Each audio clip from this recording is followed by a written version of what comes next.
रूपेश कुमार हमारे संवाददाता इस वक्त पटना से हमारे साथ जुड़ चुके हैं। रूपेश, ये बहुत बड़ी खबर है और लगातार इस बात की आशंका जताई जा रही थी कि मौत ज्यादा लोगों की हो रही है, लेकिन आंकड़े कम सामने आ रहे हैं। अब एक तरह से उसकी आधिकारिक पुष्टि हो गई है, लेकिन सवाल यह है, क्यों ऐसा हुआ? जी समीर, ये बहुत बड़ी खबर है और सिर्फ देश या बिहार को ही नहीं बल्कि दुनिया भर को चौंकाने वाली खबर है, क्योंकि दुनिया में एक दिन में जितनी मौतें हुई हैं उनमें बिहार की मौतों को मिलाकर पूरे देश में 6000 यानी 6100 से ज़्यादा मौतें हुई हैं। ये पूरी दुनिया को चौंकाता है और वो इसलिए हुआ है क्योंकि 7 जून और 8 जून के बीच जो आंकड़े जारी किए गए, 7 जून को जो कहा गया उसमें 8 जून को 3951 और मौतें शामिल हो गई, जिन मौतों को सरकारी आंकड़ों में, सरकारी कागजों में मौत नहीं माना जा रहा था। और लगातार TV9 भारतवर्ष शमशान घाटों के आंकड़ों के आधार पर यह कह रहा था कि बिहार में आंकड़ों की धांधली हो रही है, जितनी मौतें हो रही हैं। हम लगातार दिखला रहे थे कि जिन शमशान घाटों पर किस तरह से जो परिजन हैं वो PPE किट पहन के और दाह संस्कार हो रहा है, लेकिन वो सरकारी आंकड़ों में शामिल नहीं हैं, वो सरकारी आंकड़ों में शुमार नहीं हैं, लेकिन मौतें हुई हैं। अब सरकार ने प्राइवेट हॉस्पिटल्स को नोटिस जारी किया था। सिर्फ पटना में ही सिविल सर्जन ने 28 प्राइवेट हॉस्पिटल्स को नोटिस जारी किया था कि आपके यहाँ जो 2 महीने में यानी अप्रैल और मई में जो मौतें हुई हैं उनका आंकड़ा भेजें।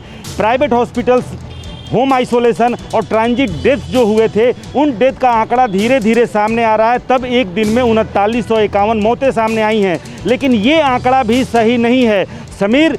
जेरे गौर है कि जेरे बहस भी है कि क्या ये आंकड़े जो जारी हुए हैं क्या ये सही है, क्योंकि TV9 की ये पड़ताल है और कागज़ हम आपको दिखलाएंगे कि सिर्फ 3 जो घाट हैं यानी कि बांस घाट, गुलबी घाट और खाजे कला, इन 3 घाटों को ही अगर देख लें, पटना में सरकार कह रही है कि 1070 मौतें यानी कुल मिलाकर 2293 मौत 2 महीने में सिर्फ पटना में हुई है, लेकिन बांस घाट में 1840, गुलबी घाट 1038 और खाजे कला में 365 यानी 3243 मौतें सिर्फ 3 घाटों पर कोविड प्रोटोकॉल के तहत इनका दाह संस्कार हुआ है। सरकार कह रही है कि 2200 मौतें हुई हैं। सिर्फ राजधानी का ये आलम है। बड़ा सवाल अब ज़हन में यही आता है कि व्यवस्थाओं में कमी का जिक्र ज्यादा ना हो, सरकार पर सवाल ज्यादा ना उठे। क्या इस वजह से, क्या मंशा एक ये भी हो सकती है कि आंकड़ों में हेराफेरी की गई, मौत ज्यादा लोगों की हुई, दिखाया कम गया?